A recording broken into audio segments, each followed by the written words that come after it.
Qu'on a Bibezoloba, c'est là d'autant plus que nous savons en quel temps nous sommes. Corps de Christ, et côté, na phase moko zo présenté ba signe ya ikabod ebele. Jésus est la face dévoilée du Père. Et Yesu ye moko zolo ba celui qui m'a vu, il a vu le Père.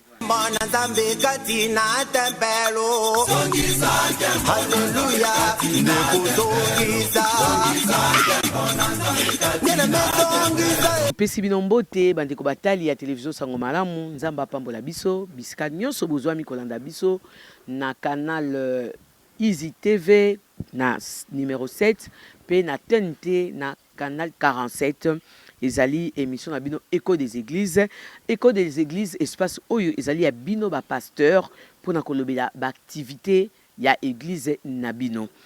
To yambi lelo pasteur Daniel Bena oyo azali moko ya église d'Alliance Croix Triomphante oyo ezwami na Binza Delvaux. Tosalaka na ye bemiso déjà ebele kasi lelo lisusu tolingi tosolola na ye pasteur Mbote. Merci maman Gel, tozali Église d'Alliance la Croix Triomphante, ministère d'intercession et de délivrance, tosangana na Delvaux, avenue Mweka numéro 31, quartier Punda. Voilà pasteur, je crois tosalaki na yo déjà ba émission ebele kasi na mvula oyo tolobi tokokoba kosala ba émission. Okoyi ko rappeler na bana notre père bazotala biso vision ya Église d'Alliance Croix Triomphante oyo bosalelaki na année passée. Année passée, vision kolo apesaki biso ezalaki 2020 année de Gédéon. Pona koloba ete année esengeli ezali marqué na ba confrontation ebele, guerre oyo ezali entre la lumière et les ténèbres. Pe ezalaki année moko ezalaki marqué na ba bouleversement ebele à travers le monde. Et puis na oyo etali mboka na biso tolobaki ete kolansama agenda ya nkolo mpona mboka et année 2020 esengaki esuka na babilembo moko makasi oyo biso moko tozali batémoin na oyo ezali koleka na mboka na biso. Tosalaki émission moko epai bolobelaki mpe épidémie oyo euti koleka. Okoki koloba ngo na mwa mokuse mwa likambo yango mpenza ezalaki ndenge nini bino bozwilaki message wana. Mémoire mpona korafraîchir mémoire na biso toza na septembre 2019 kolo abandaki dia koavertir biso na oyo etali année 2020 oyo esengaki tokota na Ésaïe 46 verset 10 Bible ezoloba j'annonce dès le commencement ce qui doit arriver et avant que cela n'arrive moi l'Éternel je vous l'avertis. Nzambe avasa likambo abandaka d'abord koannonce yango. Et en tant que sentinelle, ezalaki important pour na biso tozala connecté na actualité céleste pour na koyeba nini kolo abandaki ko réserver biso comme message ko transmettre na église. Épidémie to bengi COVID-19, ça s'y est pris beaucoup déjà, mais na ba o bazalaki déjà averti dès le départ, ezalaki confirmation ete Nzambe azo contrôler les temps les circonstances. Merci beaucoup pasteur. Bongo na 2021 Nzambe apesi bino vision nini pour na moni ete une église d'Alliance Croix Triomphante chaque année Seigneur a utilisé kabino na kopesa message avant mbula ekoma na suka. Année 2021, quelle est la vision ya église d'Alliance Croix Triomphante? Message nyonso prophétique est caractérisé par une suite logique. Vous constatez que 2021 est une suite logique. Il y a un kolo abandé ko ça na 2020. Pour na 2021, kolo atindi bisoto lo bana église corps de Christ. Pourquoi pas na bananza benyo so bazali éparpillé à travers le monde que 2021 zali année du réveil. Année du réveil. Donc année oyo vision ezali année du réveil.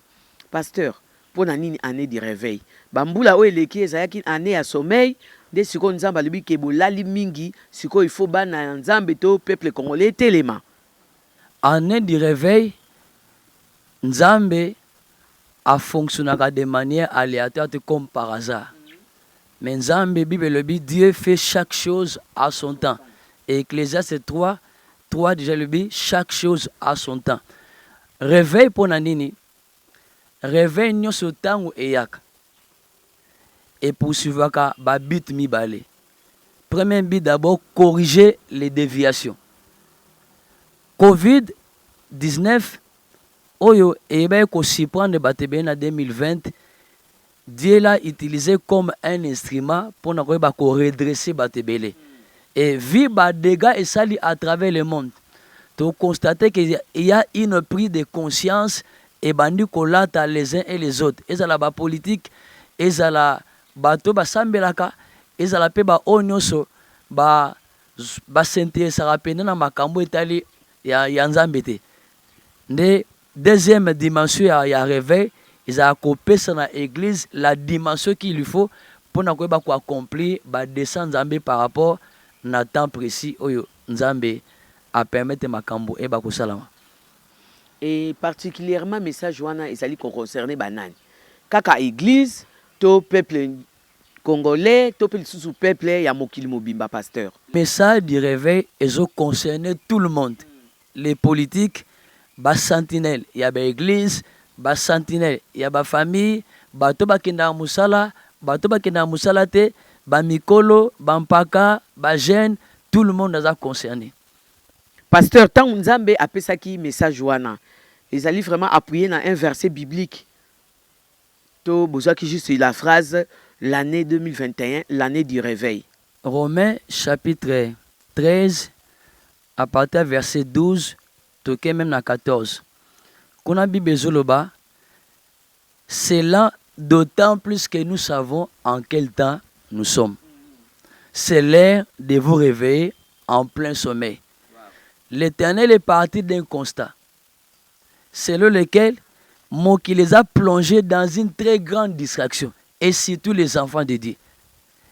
Et puis, Église, corps de Christ, et côté na phase moko zo présenter ba signe ya ikabod ebele to ko utiliser ba image mibale na Bible et ko permettre biso to comprendre otozoloba tozana 1 Samuel chapitre 2 verset 12 to keti na suka chapitre kuna bazo biso prêtrise ya sacrificateur Eli oyo azaki na bana mibale na kombo ya Ofni pe Fine.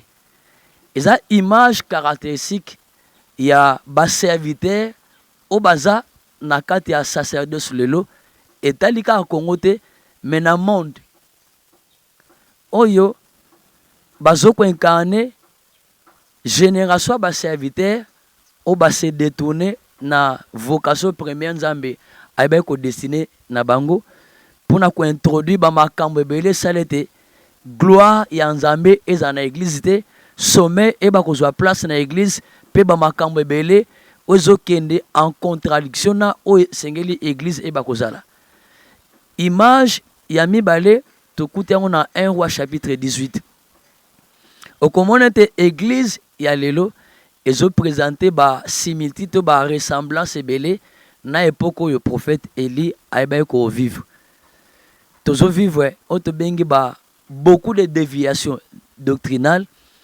Et puis, dans le niveau politique, on est allé à RDC à travers le monde. Beaucoup de monde a des signes caractéristiques à l'époque à Cap. Prolifération, il y a des hôtels sataniques. Namboka Ebele, et ça, c'est un élément déclencheur. Et ça, la première image, il y a Ofni, épée fine, ils ont génération de serviteurs corrompus, oyo, moralité, ils ont douteuse. Et ça, la image, il y a prêtrise à Eli. Autozomona manifestation ici à Jézabel, multiplication ya ba hôtel satanique et belé même na kata église. Les deux images eza élément déclencheur ya autobengi ikabod. Soko tani mboka na biso particulièrement ezo présenter ba signe belé ikabod. To moni tango Nzamba décidé akwisa sacerdoce ya sacrificateur Eli. Israël wazaki na bitumba na ba Philistin ayeba ko perdre bataille. Au moins la mentalité to signe ya esprit à défaite.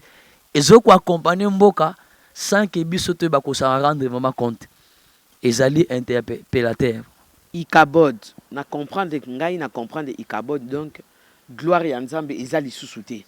Wana na bomo ina biso ba Kristu na bomo ya ba Congolais kasi pasteur ngai naza déjà na yamba Yesu loka mokonzi pe mobikisi lolenge nini na kovanda na kati na distraction po na yoka ki olobaki surtout mingi église ekoti pe na kati na distraction. Église ceux qui côté na distraction cela signifie quoi?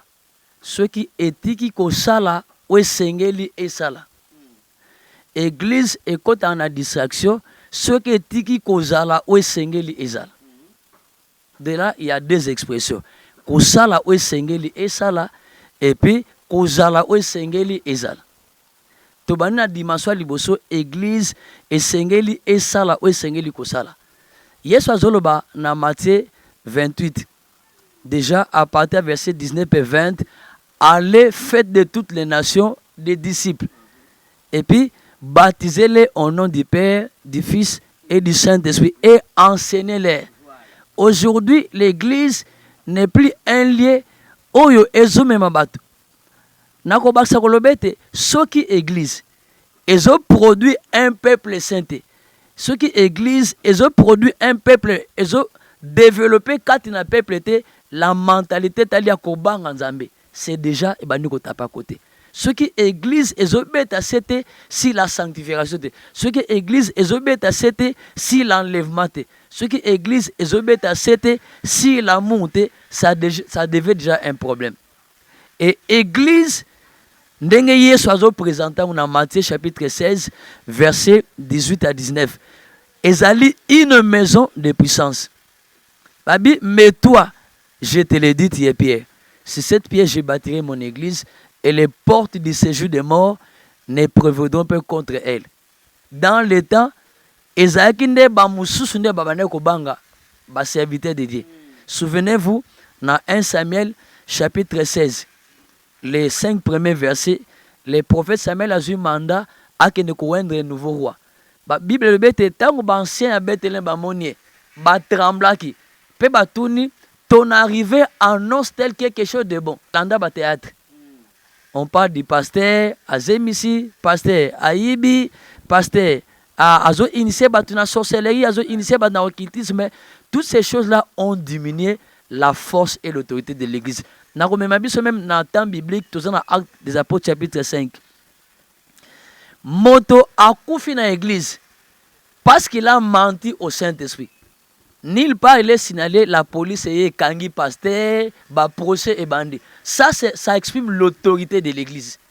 Pour un mensonge qui a été constaté à l'église, mutu akufi sur place. Et l'État est à tout na pona ni mutu akufa pa na bino. Parce qu'à cette époque-là, l'église respirait la crainte de l'Éternel. L'église respirait la sainteté. Et ça contribuait même à l'autorité et l'église pour l'église de la respecter. Aujourd'hui, l'église est pesée pénalité dans mboka. C'est ce qui fait que moyen ba autorité ba approcher ba pasteur pour travailler dans le sens de conseil et égalité. Et ça ba signe caractéristique qui a sommeil. Et le sommeil c'est un état d'inactivité. C'est un état il y a moto alali aza conscient makambozo de kautu na été. C'est en fait si nous pouvons comprendre un peu des mots. Pasteur, ce qui église et lali pongi, église eza kosala oyo esengeli salate, omonite que quelque part à part biso bandimi, ezali faute ya bakambi ya église. Pour lelo pasteur na biso titulaire azo sala makambo ya mabe, mais biso bandimi tozali ko banga ko dénoncer yango. Ce qui na dénoncer yango, pasteur na biso ko sambwa, pasteur na biso ko bengana nga, pasteur na biso ko yinanga, responsabilité na zana en église et ko longwa. Faute ezali ya nani? La faute est allée partagée. Il y a un principe à leadership et le baraboé. Ainsi va les leaders, ainsi va l'assemblée. Chaque église finit toujours par avoir la forme de son pasteur. Ce qui pasteur a dévié automatiquement l'église, et ça la locomotive moutou à train, ceux qui quittent rail. Bawago d'office, parce qu'ils ont dépendre de la locomotive, faut automatiquement dévier. Et c'est là qu'intervient la responsabilité à bandimi ba collaborateur. Parce que le pasteur n'est pas autosuffisant. Ce qui nous a appelé na pasteur de diriger l'église ba collaborateur, c'est pour na kosunga parce que avant tout le pasteur aza mutu aza yesute, pasteur aza mutu, il a des défauts Et ceux qui sont autour du pasteur, au bazaba intercesseur, au bazaba ancien, ils ont aussi ce rôle. Il y a reporté conseil à pasteur. Si le pasteur a dirigé l'église, a conseil, c'est très dangereux. Et qu'est-ce que les pasteurs qui marchent dans la crainte de Dieu doivent faire pour réveiller l'église et la nation?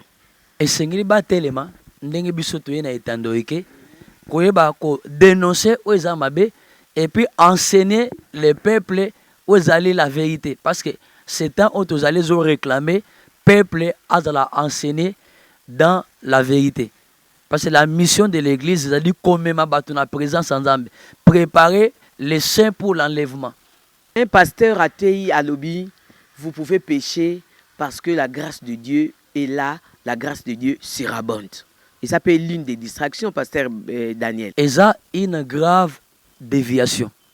Tite chapitre 2, verset 11, Bible Zoloba, la grâce de Dieu, source de salut pour tous les hommes, a été manifestée. Et la Bible dit, elle nous enseigne à renoncer à toute impiété. La grâce n'est pas signe de médiocrité.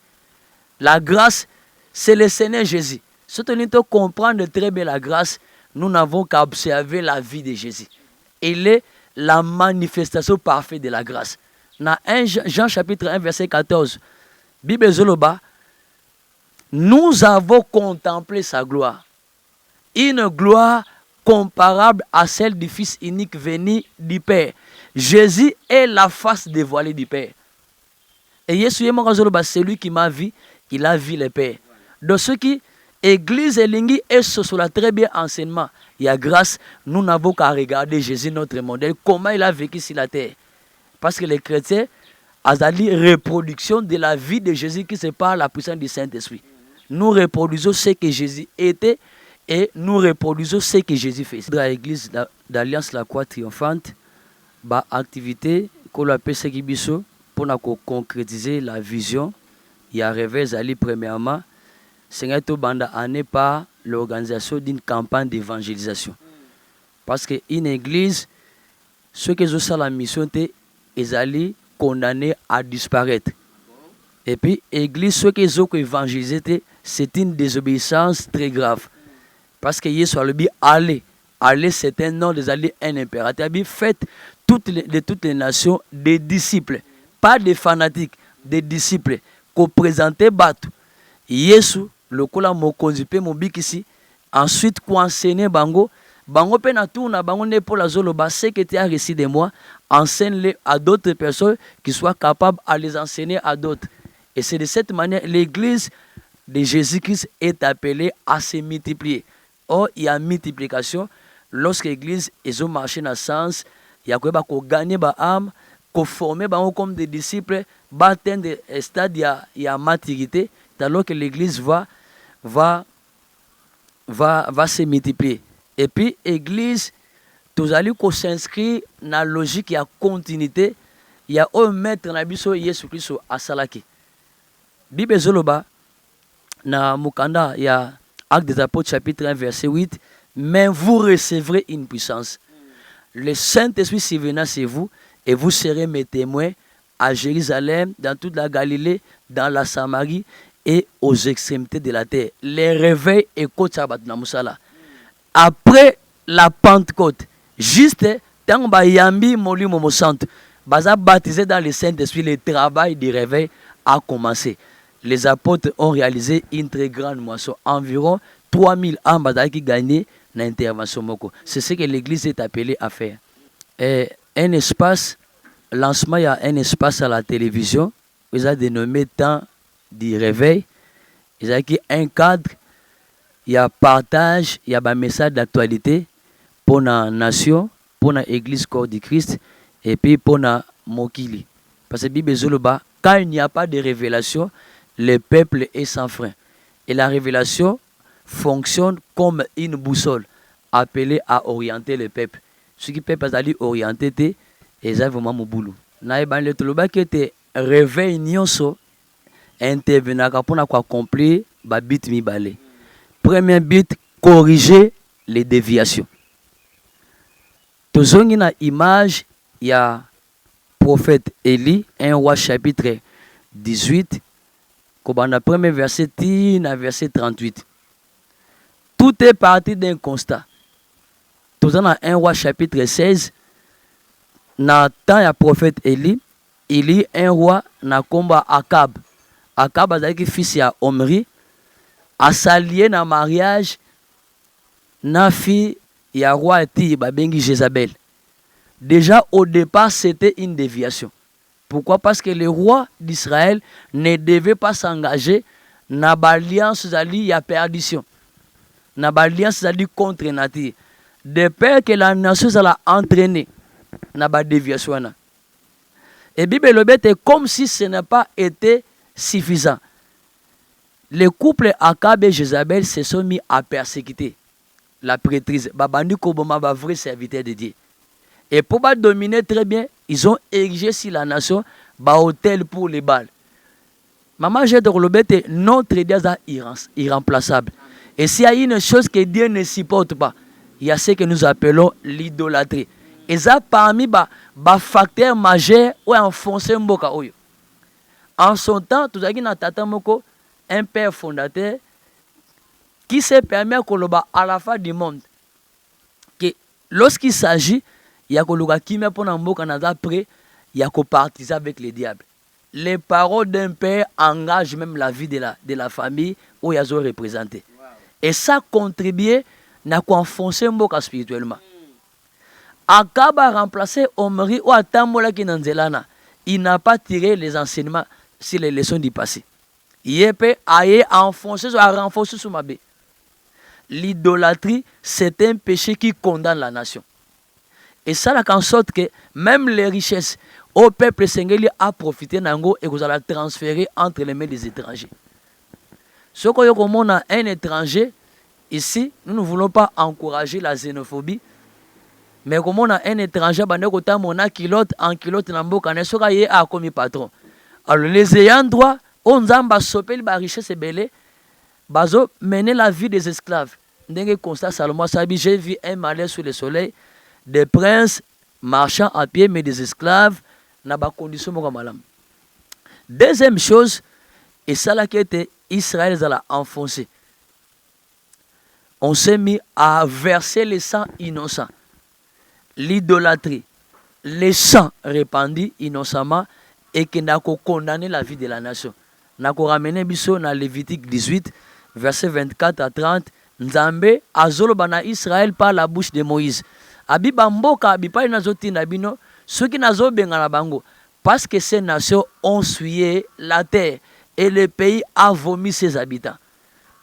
Psaume 115, verset 16, Bible le dit, les cieux sont les cieux de l'Éternel, mais il a donné la terre aux filles des hommes. Mabelon zamba pesi biso ba congolais.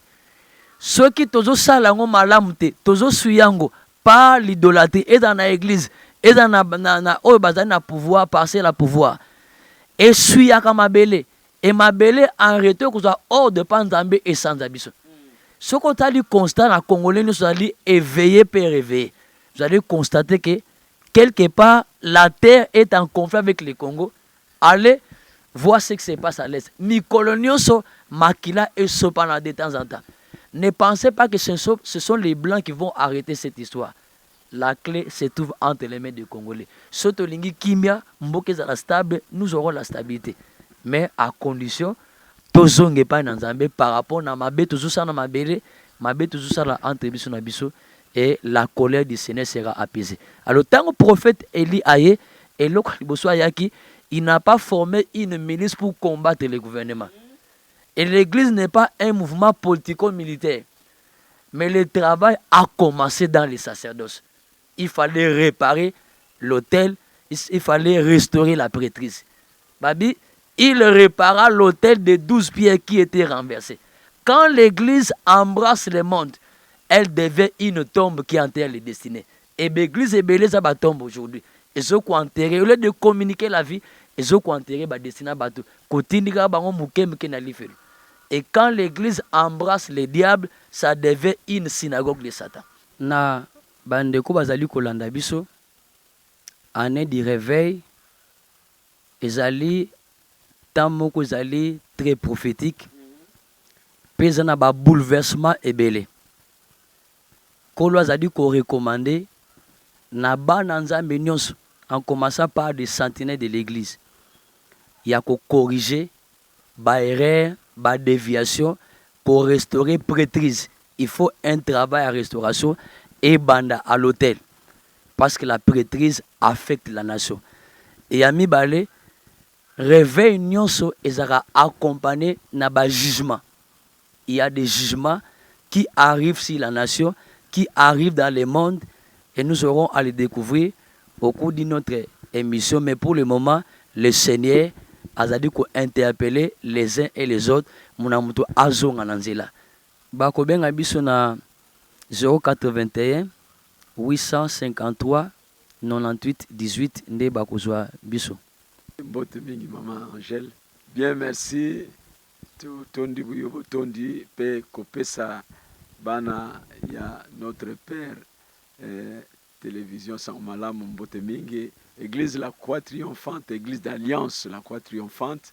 Ezali pe ministère d'intercession et de délivrance.